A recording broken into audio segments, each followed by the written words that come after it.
We're here in Thailand right now, a country that is well known for its name, the land of smiles. It's hard for the church to do work here. It's a bit challenging, but we're here to meet some people who are making a difference and to hear about the kind of work that they're doing in this urban city of Bangkok. Welcome to Global Mission Snapshots.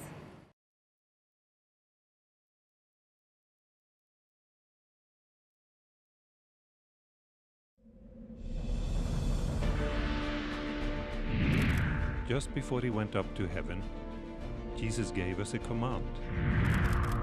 He gave us a mission. Jesus said, "Go. Go unto all the world, telling them of His love."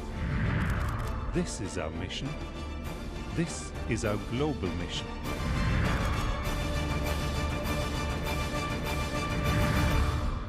Hello, I'm Gary Krause and welcome to Global Mission Snapshots. Did you realize that as many as 1 billion people in today's world don't have access to basic medical care? On today's program, we'll be looking at what Seventh-day Adventists are doing to help provide clinics in remote areas. We'll also be traveling to Russia, Thailand, and the South Pacific. And we'll be talking with David Trim, the Director of Archives, Statistics, and Research for the Seventh-day Adventist Church. We'll be talking about various aspects of mission. This and so much more coming up right here on Global Mission Snapshots. But first, let's look at Healing South Pacific. On this early morning, a mission pilot warms up his plane.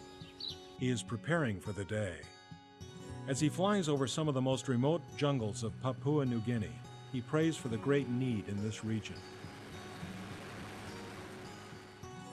The people here are in need of medical attention.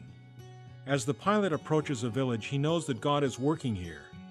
In Mengino village, the Seventh-day Adventist Church has set up a small medical clinic. This clinic offers the people in the village medical attention.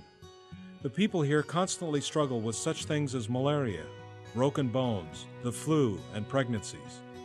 For a majority of these people, this is the only access to medical care they will ever have.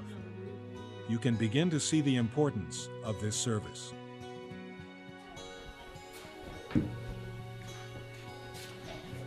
People travel great distances on foot from other villages to the Mengino Clinic. Roy Lowley walked here with his parents from another village. They came in search of treatment for his mother, who was not feeling well.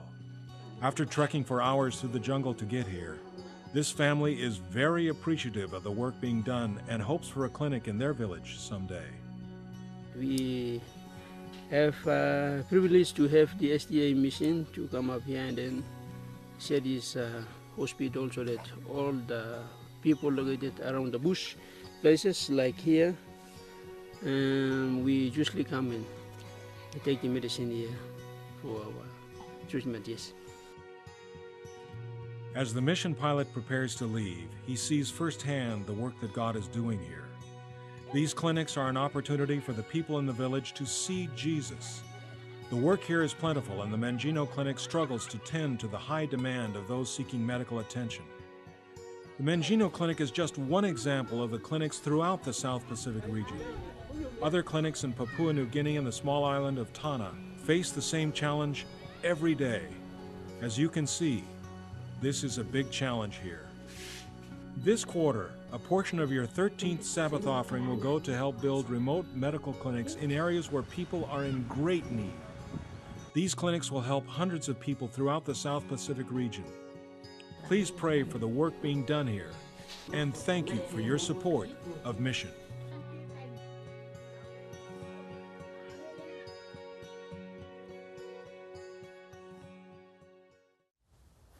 My guest is Nancy Kyte, who's a colleague of mine from the Office of Adventist Mission at the Adventist World Headquarters, and Nancy cares for marketing for Adventist Mission. Welcome, Nancy. Thank you, Gary. Now, before we start talking about Thailand, you are the recent author of a cookbook entitled A Taste of Travel. A Taste of Travel. Now, this is exclusively soups and stews from how many countries? From more than 130. They're all vegetarian. Now, I have to ask you, what motivated you to do a cookbook from 130 countries of the world. Well, I have to say that the idea had its beginnings even back when I was a little girl. Basically, I loved the mission stories at Sabbath school, and that's something that I've carried with me all my life. And now I've just kind of turned that into a cookbook. Fantastic. Well, I'll talk a little bit more about that later. Okay. Let's go to Bangkok, Thailand, one of the world's largest cities, and for several years now, Global Mission has been focusing on church planting in this city because we've had a presence there for more than 100 years, but only a handful of believers. What did you find when you visited there? Well, first of all, I found out that the Global Mission pioneers are very busy. And not only are they busy, they are well liked by the people that they associate with. Okay, I'm going to stop you there. Global Mission pioneer, define for me what a pioneer is. A pioneer is a person who works in his or her own culture. They work frontline. This is not a missionary type of situation, although they go into areas where there is no Christian presence. Right, and so they're church planting. Exactly. Okay, so you met some of these pioneers and some of the people they've been working with. Yes. And you know, it's a blessing to meet some of the pioneers because we see how inspired they are. But this time we had a chance to meet some of the people that they have gotten to know firsthand. And it's exciting to see how their work has made such a difference. I met a lady by the name of Fan, and her husband was very ill, and so they had to move away from their small town and move towards the outskirts of Bangkok so that they could be near the Veterans Hospital. And so while he was getting care there, they were forced to live, or I shouldn't say forced, but economically they had to live in an area that was affordable. So they lived in a slum area. She was able to find a place to live. Her husband was admitted to the hospital for long-term care. While she was living at this village, there was a rice distribution program sponsored by the church. And so she showed up on the day that the rice was going to be distributed to pick up her allotment.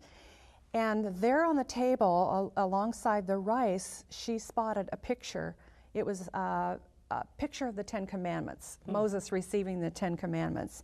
And that immediately resonated with her because back when she was 13 years old, she saw an old Hollywood movie called The Ten Commandments. Oh, wow. And she had never really had an opportunity to learn how to read very well. And so she's very visually oriented. So she saw the picture of the Ten Commandments and she asked what it was all about. And they told her that there were Bible lessons being taught at the preschool in the evenings after the classes were shut down. So she immediately wanted to go to these classes and learn more about these pictures. And they had a picture roll there. We sometimes think there is no place for picture rolls anymore. But for certain places, it's extremely appropriate. So she went. She loved the stories. She got to know the pastor and some of the church members, the Global Mission pioneer that would come. And she began to learn more about the Bible and her faith began to grow. At the same time, her husband's health started to weaken, and because they weren't near any family, they had to travel and relocate to be near this hospital, she was really struggling. And medicine that she herself needed often would cost a day's wages. So she was starting to feel a little overwhelmed. So the pastor and the pioneer and the church members began to go with her to the hospital and visit her husband. They began to care for him, visit with him, support her emotionally, and they even helped her with some of her costs for medicine and so on. So they were able to help her in a very practical way. And then when her children at last were able to afford the trip to Bangkok to see how their father was doing, they were comforted because the Christians in the neighborhood were helping their mother, and they felt relieved that she was being cared for. So that was one of the ladies that I met. Very nice. You've got another story for me. I do. Good. This lady, Fan, became baptized just in the spring of last year. And then when she would sit out in front of her house on a little plastic chair, she would start to chat with some of the neighbors. And she made a friend called Falan Fong, another lady who lived in the neighborhood. And, you know, they would chat as neighbors do. And I had a chance to meet this lady and talk with her a little bit. She shared how she came from a very poor family from the countryside, and her job growing up was to herd the cattle that her family owned. She didn't have a chance to ever go to school, so she also did not have a chance to read. But she would chat with her friend Fan, and Fan would tell her about these wonderful stories she was hearing and these pictures that she was also seeing. So Fala and Fang also decided to go to these meetings that were held at the preschool. And I asked her, I said, what really made you want to take these Bible classes and learn more about spiritual things? And right away she said, I was concerned about eternal life. She said, I was very afraid about what would happen to me when I died. And so when I went to these Bible classes, I started to learn that God has a place for me, and when my time comes, I'll have a place to be when God resurrects me. I'll have a place to be that will be happy, I'll have friends there, and I'll be looked after. Fantastic. To her, that was extremely important. And she was baptized just 1 month ago. Fantastic. Nancy, thanks so much. I wish I could listen to more stories. Next time. Yeah. Friends at home, thank you so much for your continuing support for global mission pioneers around the world. They need your prayers.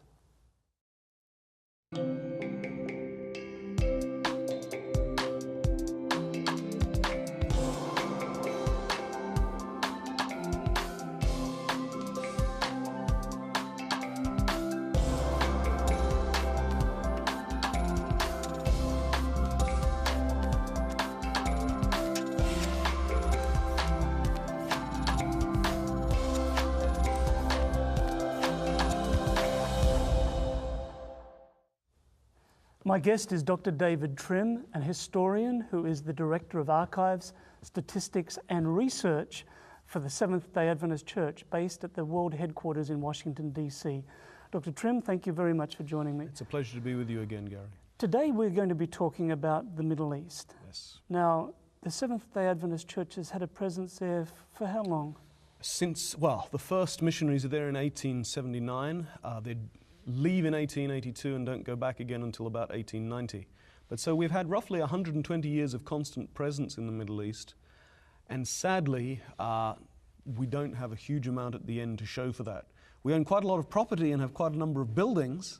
Unfortunately, we don't have the people to fill them, and I think we have to be honest about that and say this is an area where we have to do better. This is an area with 250 million people. And most of them have never even heard of Jesus, much less of the Seventh-day Adventist Church, because it's such a heavily Islamic area. Mm-hmm. Now, David, recently the Adventist Church has done some restructuring organisationally to help us be more effective in this area of the world. What has been done? Well, previously, Gary, various parts of North Africa and the Middle East were divided amongst several of our world divisions. But historically, there had been once a Middle East division, and some of your viewers may remember that from Sabbath school lessons and 13th Sabbaths and so forth in the past. There was a Middle East division from 1950 to 1970. And when we looked at it historically, we realized that the church had done best in the Middle East when the whole of the Middle East was under one structure that could operate very strategically with planning for dealing with an area that has, the same language almost across it in Arabic, the same culture, the same predominant religion. And so there was the realization that probably the decision to end the Middle East division in 1970 had been the wrong one, and we should go back to having all that territory dealt with as a unit. And so that was what was done. All of North Africa, all of the Middle East, including Turkey and Iran, which had been in separate areas, these have all been put together now. And I think, that we have to hope and to pray, but I think there's reason to be optimistic for the future. Now, this new union, Middle East North Africa Union, yes. I saw some plans that they've sent into headquarters where they have a very ambitious goal to start, for example, dozens of urban centres of influence where they can serve the needs of the community. They seem to have a very intentional plan. Yes, and I think that's one reason we can be optimistic. But again, this in some ways is learning from the lessons of history. Yeah. When the church in Egypt first started to grow, it was under the leadership of a missionary called George D. Keogh, who very much emphasized that you had to connect with people and meet their needs. You couldn't go to them and tell them what their needs were, except in the sense of needing Jesus. But obviously, right. Beyond that. and it was about connecting with them and helping them in their lives. And when people saw that Western missionaries were genuine and wanting to be part of their lives, I've talked to Egyptians who can remember missionaries of the 50s who went out into the fields with them to help them grow their crops. Europeans never did that because Europeans and Americans at that time were arrogant. And that made a huge impact that people still remember. That was why they became baptized. So there's that lesson. But then we also, in the 60s, there was a man called Robert Darnell who was passionate about mission, and the church, the Middle East division, paid for him to do a PhD on Islam. And he traveled around the whole region investigating the history, the culture, and he identified a series of methods that he believed would be more effective. And it was a recognition, Gary, that you can't go into a large Muslim city in the Middle East and conduct public evangelism in the way that you would in North America. It was a recognition that if you want to talk to Muslims, to make friends with them, you have to be sensitive to you have to be sensitive to people's ideas and the way they're brought up wherever you go. And so it wasn't a matter of saying we're only going to talk to other Christians, which has sometimes been our history in the Middle East. We have to be honest. Sometimes in the past we concentrated on trying to convert people from the native Christian churches to Adventism. And we were introducing them to a fuller and richer form of Christianity, of course, a truer form. But these people were already Christians, and we were not reaching, we were not even talking very often to Muslims. So that was where Darnell, he said, here are methods that we could use to talk to Muslims, to make friends so that we can be witnessing to everyone in that vast region. Yeah, so he was a very creative person. Darnell was an exceptionally creative person. And in the GC archives in Washington, which I have the privilege to direct, we have some of the documents that he created. A book of sermons, a book of sample sermons that were sort of sensitive to the context, which any pastor could use to preach, trying to give resources in that way. And unfortunately, for various reasons, the church sort of lost sight of some of those methods that he pioneered in the mid-70s.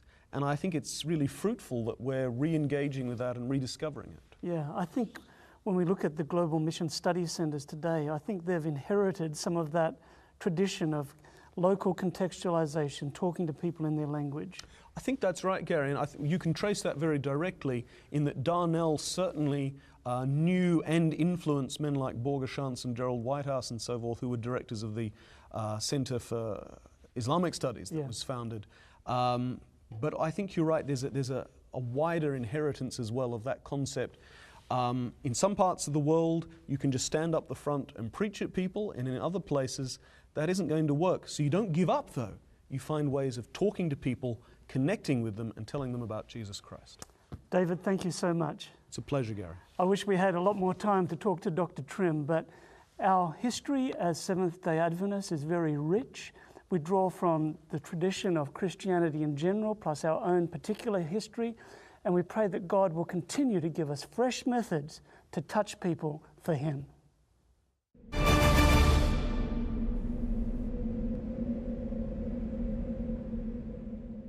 This is Alexander. He serves as the head elder of the Tomsk Seventh-day Adventist Church in Siberia, Russia. Alexander loves to help lead this small group of believers. Every Sabbath, they meet in a small house church down a back alley on the outskirts of town. More than 120 people pack into a room not much bigger than a living room. They read the Bible, studying God's Word as they grow closer to Jesus. Many members in the congregation have seen tremendous changes take place in their lives, but none have as great an impact as the change that took place in Alexander's. For the first 5 years of my marriage, everything was fine with my husband, but then he started to drink alcohol. It caused some problems in our family because I didn't like his constant drinking, and he was not a good example for his young sons, and I didn't want them to start doing the same thing. I grew up in a small village, and when I received a job working for the communist government, I was very proud. Then when communism fell, I lost my place. My pride was gone and I became depressed. I started to drink heavily. One day I decided to kneel down on the floor of my apartment, and I was crying out to God, saying, "If you truly exist, then help me. You know what is happening with my family." A few days later, I was given a flyer for an evangelistic meeting that was taking place soon. The flyer said that if you had any family problems, to come to the meeting. I decided to go because I was praying that this was the solution to all my problems. Lubov attended the meetings and soon became a member of the Seventh-day Adventist Church in Tomsk. Alexander didn't like this, and he knew how to handle the problem. I was going to save my wife. I went to the church to cause a problem, but when I arrived, I was shocked. The members were rejoicing that I was there, and I didn't know what to think. I came there as an enemy. I came to create a war, but God showed me His love through those brothers and sisters in the church. I decided that I need to follow this lifestyle like my wife. Alexander was baptized, and today he and Lubov live in a loving Christian home. What was once a place poisoned by depression and alcohol became a place of love and peace. A portion of your mission offerings will go to build a new church for Alexander, Lubov, and their fellow Seventh-day Adventist in Tomsk. Their lives were changed, and now you have the opportunity to help them change the lives of others who are searching for peace and love. Please pray for our fellow Adventists in Tomsk. Please think of them when you are faithfully giving your mission offerings.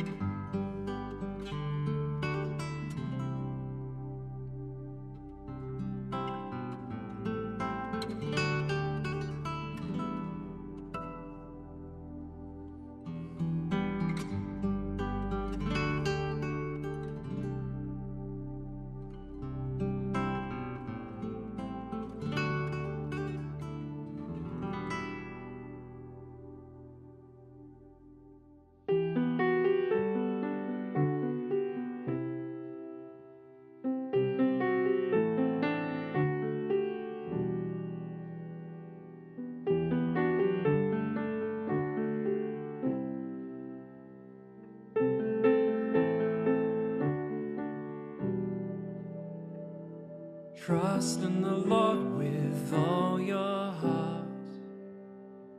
Lean not on your own understanding. In all your ways acknowledge Him. He shall direct your path. Do not be wise in your own eyes. Fear the Lord and depart from evil. It will be health to your flesh, and it will be strength to your bones. Honor the Lord with all you have to offer. Even the small is enough to bring honor.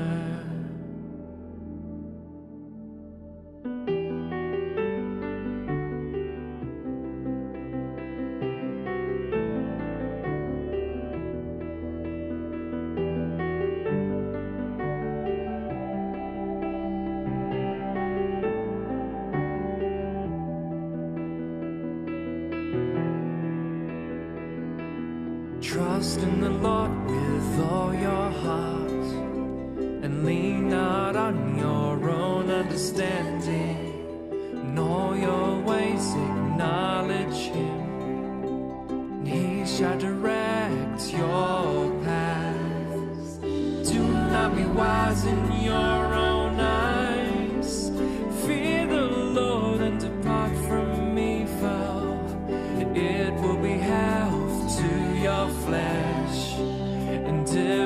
strength to your bones. Honor the Lord, honor the Lord with all you have to offer. Even the small is enough to bring honor. Honor the Lord with your humble service. Honor the Lord, this is your purpose.